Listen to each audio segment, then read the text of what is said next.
بسم اللہ الرحمن الرحیم۔ السلام علیکم۔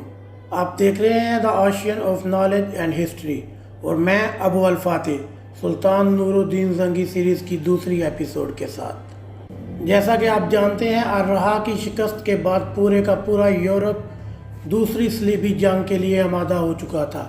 اب یورپ کا لشکر جرمنی کے بادشاہ کانراڈ اور فرانس کے بادشاہ لوئی کی سرکردگی میں ایشیا کی طرف بڑھا۔ مورخین لکھتے ہیں کہ یورپ سے آنے والے اس لشکر کی تعداد 9 لاکھ کے لگ بھگ تھی۔ یہ 9 لاکھ کا عظیم الشان لشکر پہلے قسطنطنیہ پہنچا اور قسطنطنیہ سے ایشیا کوچک میں مسلمانوں کے علاقے میں داخل ہوا۔ ایشیا کوچک میں اس وقت سلجوقی سلطان مسعود کی حکومت تھی۔ سلطان مسعود کو جب صلیبیوں کے آنے کی خبر ہوئی تب اس نے مقابلے کی تیاری کی اور اپنے لشکر کو پہاڑوں کی چوٹی پر پھیلا دیا۔ سلجوقیوں کی جنگ کرنے کی صلاحیت لاجواب تھی، لہذا جب صلیبی لشکر ان کے قریب آیا تب جنگجو سلجوقیوں نے چاروں طرف سے ان پر یلغار کر دی۔ یہ صلیبی جنگجو جو پہلے ہی رسد کی کمی اور راستے کی دشواریوں کی وجہ سے سخت پریشان تھے، سلجوقیوں کی صورت میں اس بلائے ناگہانی سے بدحواس ہو گئے اور مسلمانوں کے ہاتھوں بری طرح سے پٹ گئے۔ مورخین لکھتے ہیں کہ سلطان مسعود سلجوقی نے یورپ سے آنے والے اس لشکر کے لگ بھگ 9 حصوں کو تباہ و برباد کر دیا۔ اس طرح یہ بچا کھچا لشکر ایک شہر نیکیا میں پہنچا۔ مشہور عیسائی مورخ مچارڈ لکھتا ہے کہ جرمنی کا بادشاہ اپنے کل لشکر کا صرف 10واں حصہ بچا کر اس شہر میں پہنچا، جبکہ فرانس کا بادشاہ بھی اپنے پورے لشکر کے ساتھ وہاں نہ پہنچ سکا۔ کہتے ہیں کہ اس شہر میں پہنچ کر فرانس اور جرمنی کے بادشاہ ایک دوسرے کے گلے مل کر اپنی تباہی اور بربادی پہ خوب روئے اور عہد کیا کہ دونوں اکٹھے فلسطین جائیں گے، لیکن جرمنی کے بادشاہ کے حوصلے پست ہو چکے تھے اور وہ دوبارہ کسی بھی صورت سلجوقی مسلمانوں کا سامنا نہیں کرنا چاہتا تھا، لہذا چند دن کے بعد وہ موسم سرما گزارنے کا بہانہ کر کے واپس قسطنطنیہ چلا گیا۔ تاہم فرانس کا بادشاہ اپنے لشکر کو لے کر آگے بڑھا۔ احتیاط کے طور پر اس نے اپنے لشکر کو 2 حصوں میں تقسیم کیا۔ لشکر کے اگلے حصے کی کمان اپنے ایک سالار کے سپرد کی اور دوسرا حصہ اپنے پاس رکھا۔ اسی لشکر کے اگلے حصے کی کمان اس کا ایک سالار جیفری کر رہا تھا۔ جیفری کو شاہ فرانس نے حکم دیا کہ ان کے آگے جو کوہستانی سلسلہ آ رہا ہے وہ اس کی چوٹی پر جا کے ٹھہر جائے۔ اس کوہستانی سلسلے کا نام کوہ بابا داغ تھا۔ فرانس کی ملکہ ایلز بھی لشکر کے اسی حصے میں سفر کر رہی تھی، جس نے سالار جیفری کو مجبور کیا کہ وہ سامنے نظر آنے والی سبز نشیبی وادی میں قیام کرے۔ چونکہ وہ دور سے بہت خوبصورت دکھائی دے رہی تھی، لہذا فرانس کے بادشاہ کے حکم کے خلاف ملکہ کے کہنے پر جیفری اپنے لشکر کے ساتھ نشیبی وادی میں چلا گیا۔ یوں ہی اس نے پہاڑی کی بلندی کو چھوڑا، نشیب کا رخ کیا۔ سلجوقی لشکر جو گھات لگائے بیٹھا تھا اس چوٹی پر قابض ہو گیا۔ فرانس کا بادشاہ اس سارے واقعے سے بے خبر نہایت اطمینان کے ساتھ کوہستانی سلسلے کی اس چوٹی کی طرف بڑھا۔ یوں ہی یہ لوگ سلجوقیوں کی زد میں آئے، وہ اللہ اکبر کے نعرے لگاتے ہوئے ان پر ٹوٹ پڑے اور ہزاروں صلیبیوں کو گاجر مولی کی طرح کاٹ کے رکھ دیا۔ فرانس کے بادشاہ کے 30 نامور سالار جو اس کے محافظ دستے میں شامل تھے اس مارکے میں ایک ایک کر کے مارے گئے اور فرانس کا بادشاہ بڑی مشکل سے گرتا پڑتا اپنی جان بچاتا بچے کھچے لشکر کے ساتھ اپنے لشکر کے دوسرے حصے سے جا ملا۔ سلطان مسعود سلجوقی کے ہاتھوں خوب پٹنے کے بعد فرانس کا بچا کچا لشکر ایک قریبی بندرگاہ پہنچنے میں کامیاب ہو گیا جس کا نام انطالیہ تھا۔ یہاں سے پھر لوئی نے اپنے لشکر کے ساتھ سفر شروع کیا اور مشہور شہر انطاکیہ پہنچ کر اس نے جب اپنے لشکر کا جائزہ لیا تو اسے معلوم ہوا کہ اس کا 3/4 لشکر راستے میں تباہ ہو گیا ہے اور صرف 1/4 اس کے ساتھ انطاکیہ پہنچنے میں کامیاب ہوا ہے۔ انطاکیہ میں اس وقت ایک شخص ریمنڈ کی حکومت تھی اور یہ ملکہ ایلیز کا چچا تھا۔ ریمنڈ نے فرانس کے بادشاہ اور اس کے لشکر کی ایسی فراخ دلی سے خدمت مدارت کی کہ ان کو گزشتہ مصیبتیں بھول گئیں۔ یورپی عورتیں جو لشکر میں شامل تھیں جب وہ انطاکیہ پہنچیں تو انہوں نے شرم و حیا کو بالائے طاق رکھتے ہوئے انطاکیہ میں بے حیائی کا وہ کھیل کھیلا کہ انطاکیہ کے لوگ دنگ رہ گئے۔ مگر بھی مورخین لکھتے ہیں کہ دوسری صلیبی جنگ کی ناکامی کی ایک وجہ لشکر میں شامل یورپی عورتوں کی بدکاری بھی تھی۔ ان عورتوں کی وجہ سے انطاکیہ کے بادشاہ ریمنڈ اور فرانس کے بادشاہ لوئی میں بدمزگی پیدا ہوئی اور لوئی اپنے لشکر کو لے کر انطاکیہ سے کوچ کرنے پر مجبور ہو گیا۔ بادشاہ لوئی اپنے لشکر کے ساتھ یروشلم پہنچا۔ عیسائیوں نے اس کی آمد پر بڑی خوشی منائی۔ اسی اثناء میں جرمنی کا بادشاہ جو خوف کے مارے واپس قسطنطنیہ چلا گیا تھا، اسے جب خبر ہوئی کہ فرانس کا بادشاہ یروشلم چلا گیا ہے تو خشکی کے راستے کی بجائے سمندر کا راستہ اختیار کرتے ہوئے وہ بھی قسطنطنیہ سے یروشلم پہنچ گیا۔ یروشلم کا بادشاہ بالڈوین ثالث تھا۔ وہ اپنی تخت نشینی کے دن سے ہی یروشلم کی سلطنت کو وسیع کرنے کے خواب دیکھ رہا تھا۔ اب جو اس نے فرانس اور جرمنی کے بادشاہوں کی متحدہ قوت کو اپنی پشت پر دیکھا تو اس کے دل میں ملک گیری کی خواہش زور پکڑ گئی۔ لہذا تینوں بادشاہوں نے مل کر یہ فیصلہ کیا کہ مسلمانوں پر کاری ضرب لگانے کے لیے سب سے پہلے دمشق پر حملہ کیا جائے۔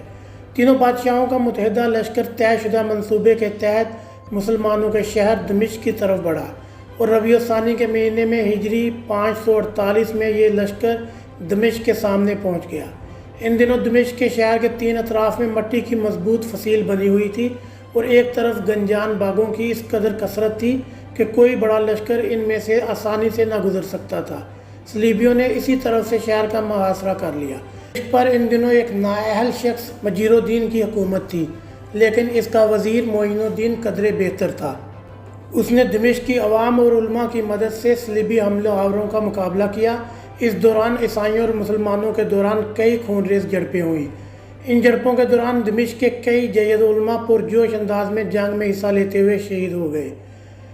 ان شہید ہونے والے علماء میں امام یوسف سرفہرست ہیں۔ بے حد بوڑھے ہونے کے باوجود اور معین الدین کے منع کرنے کے باوجود ان کی غیرت دینی نے گوارا نہ کیا کہ ان کے گھر یعنی دمشق کے دروازے پر جہاد ہو رہا ہو اور وہ اس میں شرکت سے محروم رہے۔ لہذا وہ قرآن مقدس کی تلاوت کرتے ہوئے صلیبی لشکر میں گھس گئے اور بوڑھا ہونے کے باوجود مردانہ وار جنگ لڑتے ہوئے اور کئی صلیبیوں کو موت کے گھاٹ اتارتے ہوئے شہید ہو گئے۔ دمشق کے حکمران کے پاس اب اس کے سوا کوئی چارہ نہ تھا کہ سلطان نور الدین زنگی اور اس کے بھائی سیف الدین زنگی کو اپنی مدد کے لیے بلائے، کیونکہ ان کی زبردست قوت ہی صلیبیوں کا سر توڑ سکتی تھی۔ جب مجیر الدین نے دمشق سے اپنی مدد کے لیے نور الدین اور سیف الدین دونوں بھائیوں کو پکارا، تب سیف الدین یہ پیغام ملتے ہی ایک بڑے لشکر کے ساتھ دمشق کی طرف چل پڑا۔ دوسری طرف نور الدین زنگی بھی ایک خاصا بڑا لشکر لے کر حلب سے برق رفتاری سے دمشق کی طرف بڑھا۔ حمص شہر کے قریب سیف الدین اور نور الدین دونوں بھائی مل گئے۔ اب دونوں بھائی صلیبیوں پر ایک بھرپور ضرب لگانے کے لیے تیار تھے۔ ادھر صلیبیوں نے ان دونوں بھائیوں کے لشکر کی آمد کی خبر سنی تو انہوں نے خیریت اسی میں جانی کہ فی الفور دمشق سے اپنا محاصرہ اٹھا لیں۔ لہذا وہ رات کے وقت دمشق سے یروشلم کی طرف بھاگ گئے۔ مغربی مورخین صلیبیوں کی اس شرمناک ناکامی کا سبب عیسائی سرداروں کی باہمی نفاق اور نااتفاقی بتاتے ہیں۔ دمشق سے ناکام ہونے کے بعد عیسائیوں کے لشکر نے مسلمانوں کے شہر اسقلان کا رخ کیا اور اس پر حملہ آور ہونے کا فیصلہ کیا۔ وہاں بھی انہیں کامیابی نہ ہوئی۔